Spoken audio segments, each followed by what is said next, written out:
भाजपला काँग्रेसची माणसं मारायची आहेत, जगवायची नाहीत. शरद पवार गटामध्ये प्रवेश केल्यानंतर सूर्यकांता पाटील यांनी भाजपवर जोरदार हल्लाबोल केलाय. भाजप सोडून कालच त्यांनी पवार गटामध्ये प्रवेश केलेला आहे. अशोक चव्हाण भाजपमध्ये गेल्याचं दुःख झालं असं देखील सूर्यकांता पाटील यांनी म्हटलंय. एनसीपीमधील जुन्या नेत्यांची इच्छा असेल तर पक्षाची दारं खुली असल्याचं सूचक वक्तव्य देखील सूर्यकांता पाटलांनी केलंय.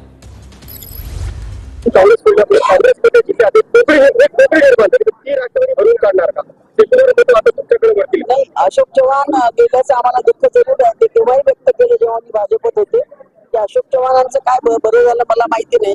आणि बीजेपीला फक्त काँग्रेसची माणसं मारायची आहेत, त्यांना काँग्रेस जगवायची नाही.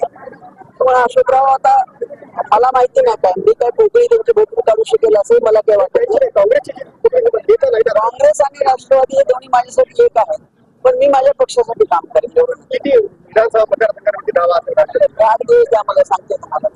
पहिली प्रतिक्रिया मी काल